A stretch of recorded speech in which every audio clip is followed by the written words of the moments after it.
Everyone दोस्तों, मैं आज एक नए टॉपिक यानी इंडियन कॉन्स्टिट्यूशन से एमसीक्यू सिक्के लाया हूँ। दोस्तों, आपके खिदमत में हाजिर हूँ मैं एडवोकेट मोहम्मद मुकीम। दोस्तों, ये बहुत ही इम्पोर्टेंट ये एमसीक्यू है जो आप क्यूज देखेंगे और उसका आप कितना टेस्ट सीरीज में जो है कितना आंसर आप सही कर लेते हैं। आप 60% सही कर लेते हैं तो आपकी प्रिपरेशन अच्छी है, बेस्ट मानी जाती है। नेक्स्ट जुडिशरी के लिए आप कम्पिटेंट है। दोस्तों, अभी तक हमारे जो चैनल है ऑल इंडिया क्लासेस चैनल है, अभी तक आप सब्सक्राइब नहीं किए तो हमारे चैनल को आपसे दरख्वास्त है कि हमारे चैनल को जो है आप सब्सक्राइब कर लें और नेक्स्ट बेल आइकन घंटे आप दबाएंगे, मैं कोई भी वीडियो डालूंगा उसकी वीडियो आपको जो है मिल जाएगी। दोस्तों एवरीवन, दोस्तों मैं बहुत ही एमसीक्यूज अपने प्लेटफॉर्म पे आप मेरे साथ जुड़े रहे। मैं तकरीबन जो है 210 एमसीक्यू जो है 210 जो है सेट में आपको कराऊंगा। उसके साथ दोस्तों मैं क्वेश्चन जो है मैथ्स का जो है टॉपिक है वो कुछ दिनों के बाद मैं वो भी शुरू करूंगा। दोस्तों एवरीवन, दोस्तों मेरे साथ बने रहें, जुड़े रहें, ज़्यादा शेयर करें, लोगों के बीच में ज़्यादा मुफीद हो और उनके जो है एग्जाम आने वाले में उनको ज़्यादा फायदा हो। ज़्यादा समय नहीं लेते हुए फर्स्ट क्वेश्चन है।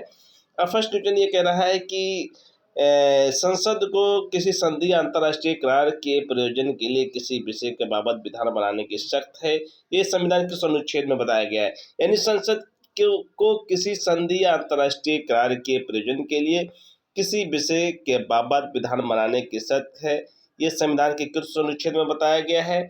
ए अनुच्छेद 247, बी अनुच्छेद 246, सी अनुच्छेद 254 और डी अनुच्छेद 253। आपका सही आंसर क्या होगा दोस्तों? तो अनुच्छेद 253। ओके, आप लगाते रहिएगा कि मैं कितना सही कर रहा हूँ। नेक्स्ट क्वेश्चन नंबर 2, इनमें से कौन सा ये प्रश्न अवधारित करता है? इनमें से कौन ये प्रश्न अवधारित करता है कि संविधान का 10वीं अनुसूची के अनुसार कोई लोकसभा का सदस्य दल बदल के आधार पर निरंतरता अधीन हो जाएगा?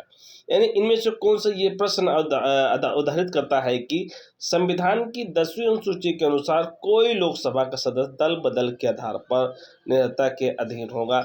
अब क्वेश्चन क्या कह रहा है? ए लोकसभा अध्यक्ष, बी भारत का राष्ट्रपति, सी भारत का निर्वाचन आयोग, डी संसद द्वारा केवल इस प्रयोजन हेतु गठित एक विशेष समिति। अब ये संविधान की 10वीं अनुसूची के अनुसार कोई लोकसभा का सदस्य दल बदल के आधार पर नेता के अधीन होगा, तो किसके अधीन होगा? तो दूसरा का करेक्ट आंसर ए है, यानी लोकसभा के अध्यक्ष द्वारा दल बदल के आधार वो डिक्लेयर करेगा दल बदल का कौन दल बदल है कौन नहीं किया गया है। इसका जो है डिसाइडिंग पावर जो है लोकसभा अध्यक्ष के पास होता है।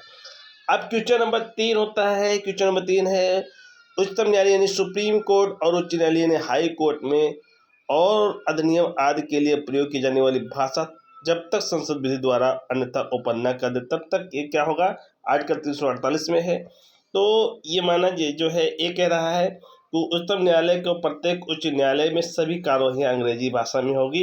ये बात सही है, उच्चतम न्यायालय और उच्च न्यायालय में सभी कार्यवाही जो है अंग्रेजी भाषा में होगी। अभी कोई स्पेशल लॉ नहीं लाया गया है, ना स्पेशल कॉन्स्टिट्यूशन में कोई चेंज किया गया है कि जो है हिंदुस्तान के सभी उच्च न्यायालय या सुप्रीम कोर्ट में हिंदी भाषा में सुनाई जाएंगी। लेकिन हाल ही में कुछ जजमेंट ये पास हुए हैं कि अगर आप सुप्रीम कोर्ट का जो है अगर आप निर्णय लेना चाहते हो तो हिंदी अनुवाद का आपको निर्णय प्राप्त हो जाएगा। कई कोर्ट जो है हिंदी में जजमेंट इलाहाबाद हाई कोर्ट ने भी सुनाए हैं दोस्तों। और उसके बाद मैं नेक्स्ट में बढ़ता हूँ। क्वेश्चन नंबर 4, विश्वविद्यालय का एक प्रोफेसर जो ख्याति प्राप्त विधिवेत्ता है न्यायाधीश के रूप में नियुक्त होने के अर्हता है, तो कहाँ नियुक्त होगा? विश्वविद्यालय का जो है एक प्रोफेसर है, लॉ बहुत जानता है, विधि प्रख्यात, तो वो कहाँ नियुक्त हो सकता है दोस्तों? केवल जो है उच्चतम न्यायालय में। क्या हो सकता है? केवल उच्चतम न्यायालय यानी सुप्रीम कोर्ट में उसे जो है न्यायाधीश बनाया जा सकता है। ओके, अब बात करते हैं क्वेश्चन नंबर 5, इनमें से कौन राष्ट्रपति के प्रशांत पद धारण करता है? बहुत सिंपल सवाल है। इनमें से कौन सा जो है राष्ट्रपति जो पद प्रशांत धारण करता है? लोकसभा का सभापति, भारत का महान न्यायवादी, नियंत्रक महालेखा परीक्षक, संघ लोक सेवा आयोग। तो ये तीनों नहीं करते दोस्तों, खास केवल बी करता है, भारत का महान्यायवादी। ठीक है, अब भारत का महान्यायवादी कहाँ है? किस आर्टिकल में? तो आर्टिकल 78 में है। ओके, अब बात करते हैं निम्नलिखित में से कौन सा विवाद उच्चतम न्यायालय के प्रारंभिक क्षेत्राधिकार में नहीं आता है? क्या है? कौन सा विवाद जो सुप्रीम कोर्ट के सुप्रीम कोर्ट में जो है जुरिडिक्शन में नहीं आता है। आर्टिकल 131 में स्पेसिफिक किया गया है कौन सा विवाद नहीं आता है। ए, भारत और सरकार एक से अधिक राज्यों के बीच ये विवाद देखता है सुप्रीम कोर्ट। भारत सरकार और एक या अधिक राज्यों के एक तरफ अथवा एक से अधिक राज्यों दूसरे तरफ के विवाद मध्य विवाद ये भी सुप्रीम कोर्ट देखता है। दो या दो अधिक राज्यों के मध्य विवाद, संविधान के पूर्व संध्या और करार। अब इसका सही क्वेश्चन क्या होगा दोस्तों? क्वेश्चन नंबर 6 का सही क्वेश्चन है डी, और डी जो है ये सुप्रीम कोर्ट नहीं देखता है। संविधान के जो पहले संध्या और एग्रीमेंट हुए हैं, ओके, ट्रीटी और एग्रीमेंट को ये सुप्रीम कोर्ट सुनवाई नहीं करता है। अब बात करते हैं क्वेश्चन नंबर 7। संविधान के अनुसार खाप पंचायत को सम्मान रक्षा हेतु हत्या का आदेश देने का अधिकार नहीं है।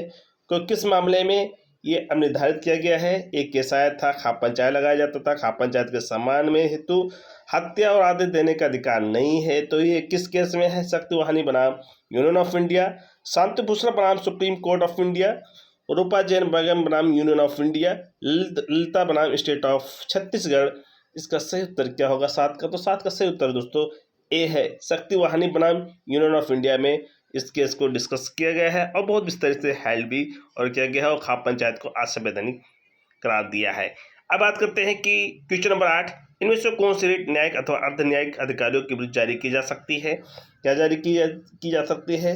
जो है क्वासी जुडिशियल और क्वासी जो है क्या कहते हैं, कौन सी रिट न्यायिक यानी जुडिशियल और क्वासी जुडिशियल जो है जो अधिकारियों के विरुद्ध जारी की जाती है। बंदी प्रत्यक्षकरण, ए प्रमादेश, उत्प्रेषण के अधिकार पक्ष। तो क्वेश्चन नंबर 8 का क्या होगा सही उत्तर दोस्तों? क्वेश्चन नंबर 8 का सी होगा, उत्प्रेषण ये लेख, ओके। अब बात करते हैं क्वेश्चन नंबर 9। संविधान का अनुच्छेद 24 के बारे में बताता है, यानी क्या बताता है? संविधान के अनुच्छेद 24 के बारे में बताता है। तो 14 वर्ष से कम आयु के किसी बालक को किसी कारखाने में या खान में या किसी प्रकार परिसंकट में नियोजित नहीं किया जाएगा। ये क्वेश्चन ए सही है। ए 14 वर्ष से कम आयु के किसी बालक को किसी कारखाने में या खान में किसी परिसंकट में नियोजित नहीं किया जाएगा। ये उत्तर ए उत्तर सही है।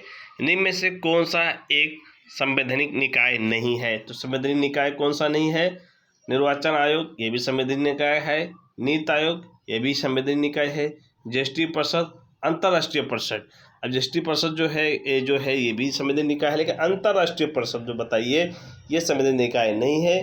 क्वेश्चन नंबर 10 का जो है सही आंसर दोस्तों क्वेश्चन नंबर 10 का सही उत्तर जो है बी होगा। अंतर्राष्ट्रीय परिषद जो है ये भी जो है कॉन्स्टिट्यूशनल बॉडी है। जीएसटी भी कॉन्स्टिट्यूशनल बॉडी है। निर्वाचन आयोग भी कॉन्स्टिट्यूशनल बॉडी है, लेकिन योजना आयोग जो है या नीति आयोग जो है ये कॉन्स्टिट्यूशनल बॉडी नहीं। इसकी जगह पर वित्तीय आयोग है।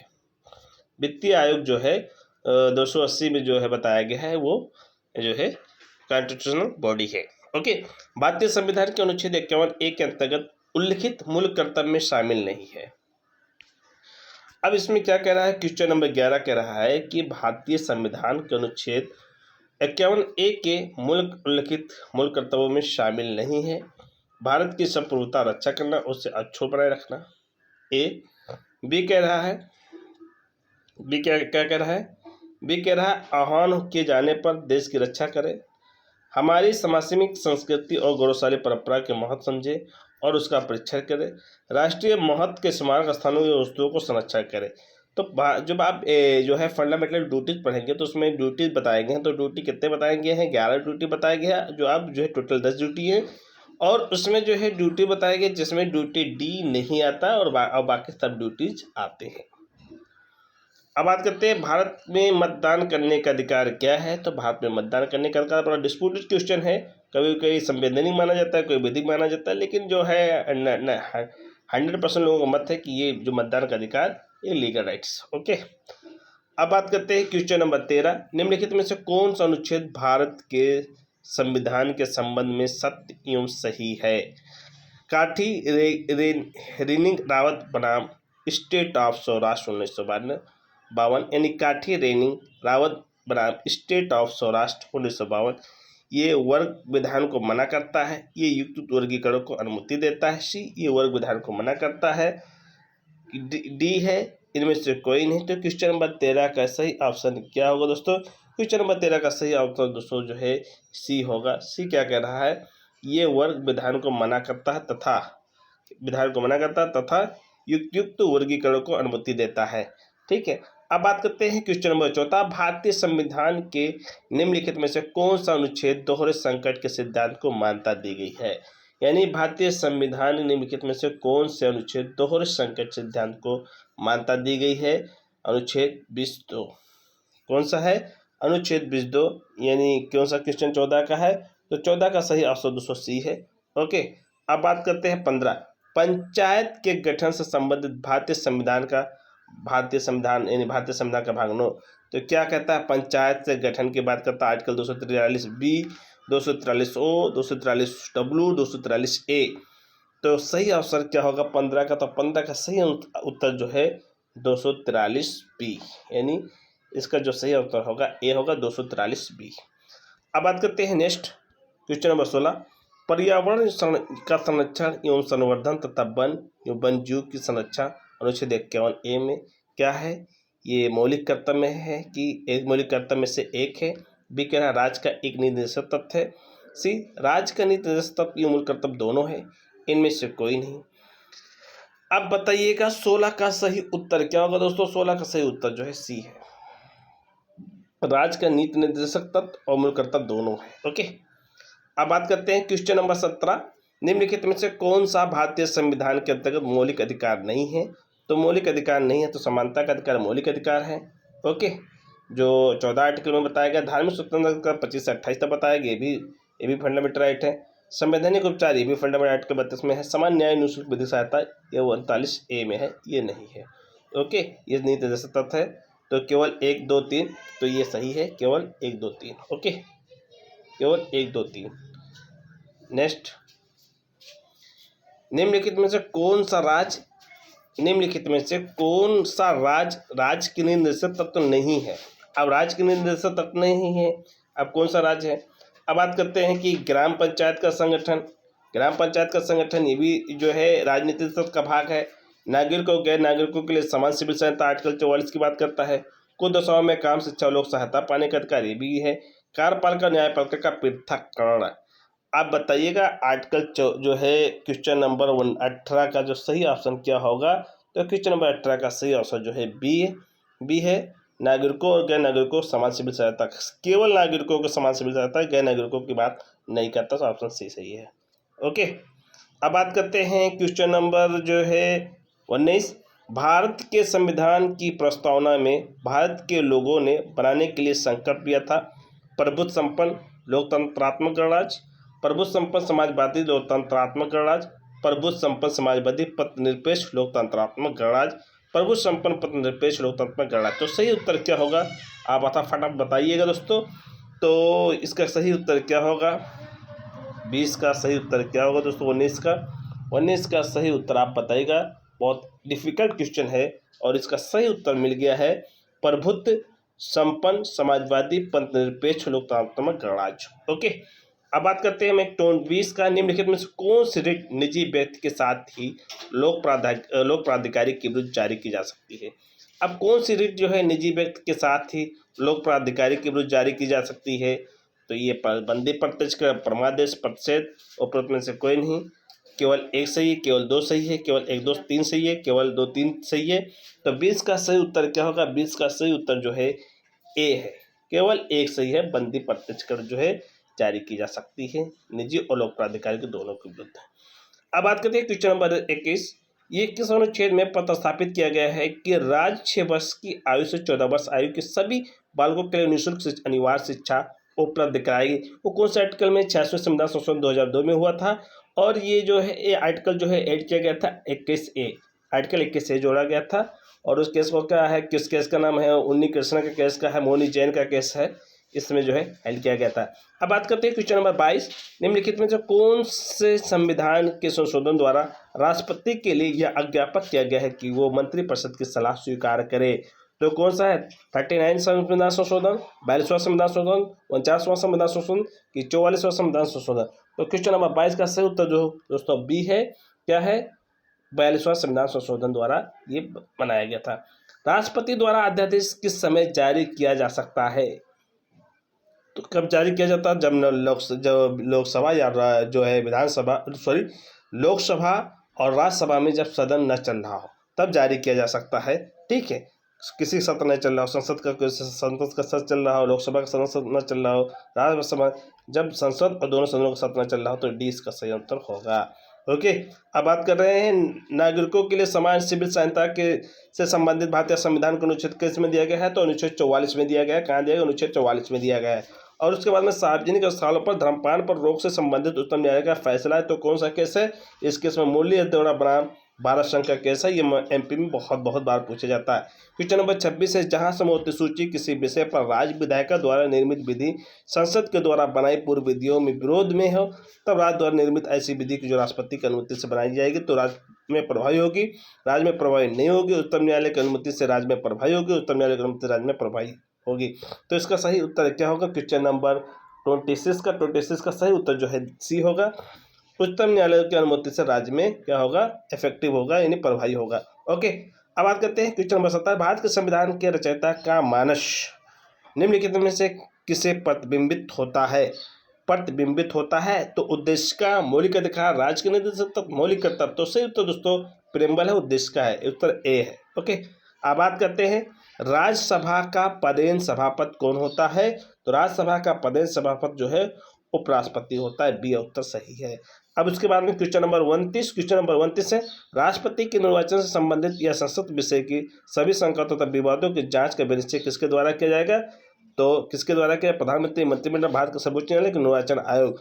तो क्वेश्चन नंबर 29 का ऑप्शन सही कौन सा सही? क्वेश्चन नंबर 29 का सही उत्तर जो है भारत का सर्वोच्च न्यायालय। ओके, अब नेक्स्ट क्वेश्चन नंबर 30, संपत्ति का अधिकार क्या है? तो संपत्ति का अधिकार जो है केवल विधिक अधिकार है, तो इसका उत्तर जो है बी सही है। ओके, अब बात करते हैं अब नेक्स्ट संसद के दोनों सदन संयुक्त की अध्यक्षता की जाती है, किसके द्वारा की जाती है?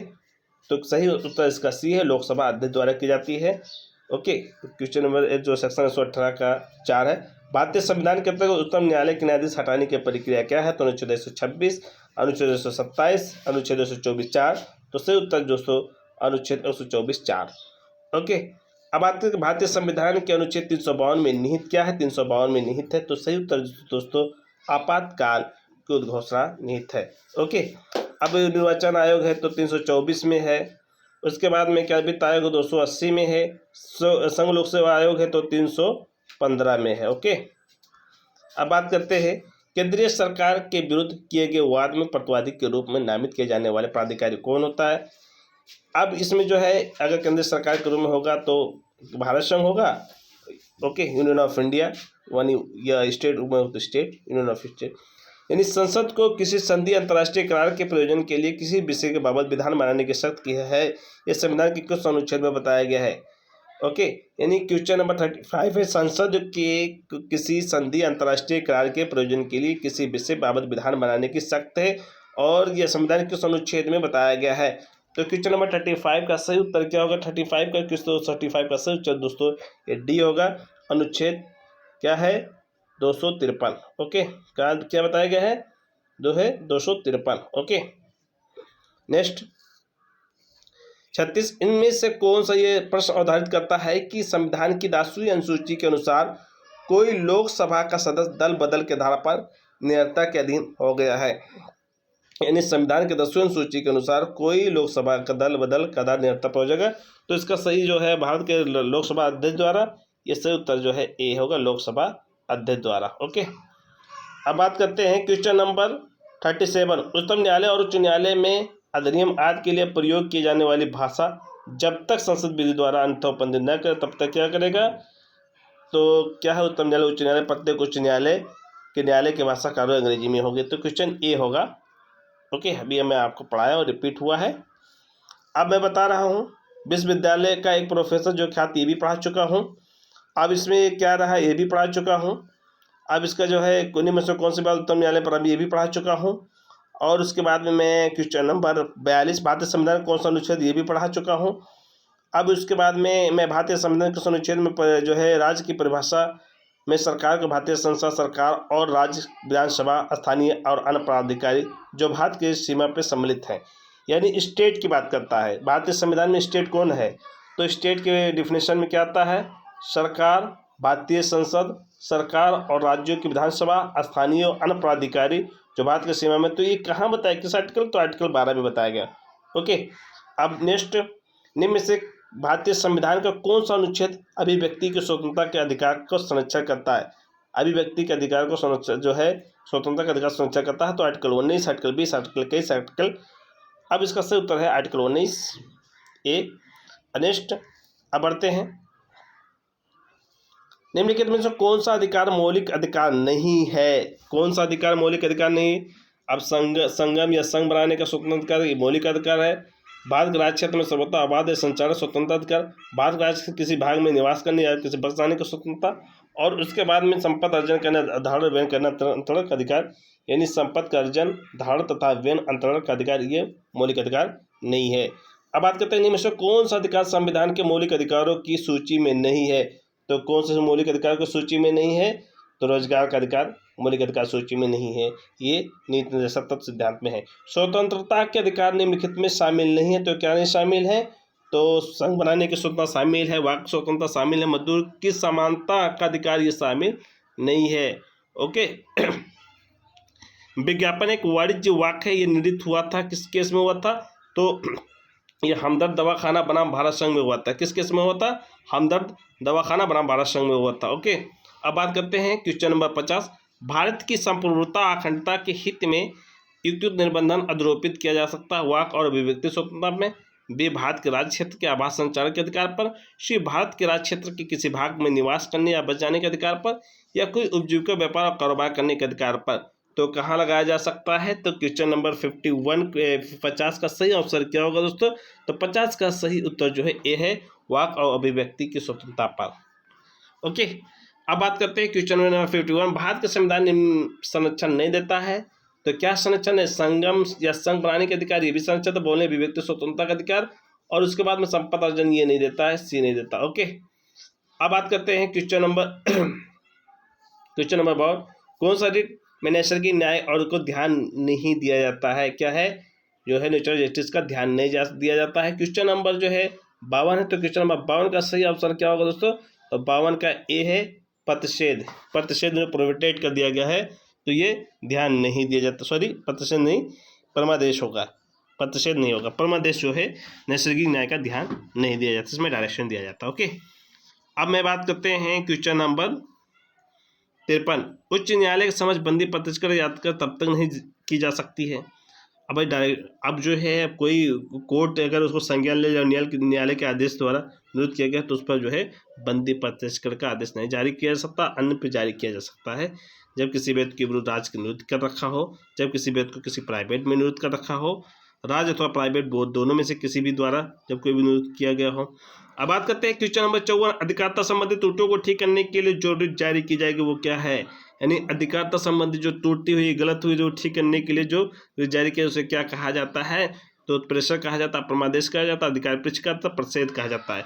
तो क्वेश्चन नंबर 54 का सही उत्तर क्या होगा? तो 54 का सही उत्तर ए है, उत्प्रेषर है। ओके, अब बात करते हैं क्वेश्चन नंबर 55। संसद विधि बनाकर निम्नलिखित में किस सेवा को सदस्य मूल अधिकारों को निर्बंधित कर सकती है?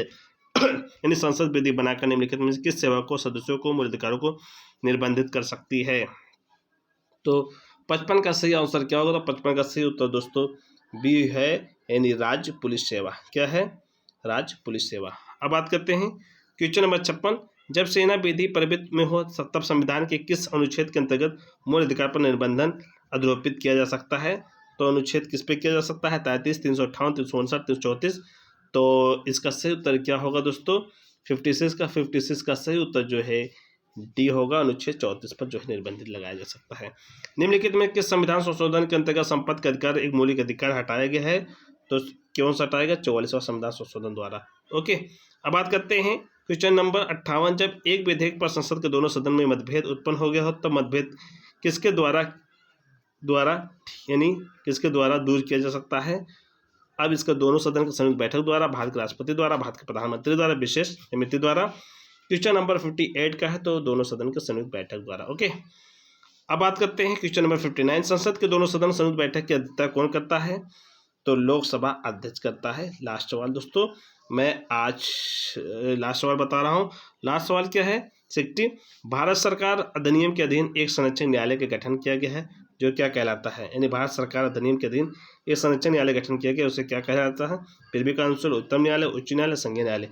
तो 60 का सही उत्तर दोस्तों डी है, फेडरल कोर्ट यानी संघीय न्यायालय है। दोस्तों मैं यहीं से आपसे इजाजत चाहता हूँ। Thank you. जय हिंद, जय भारत।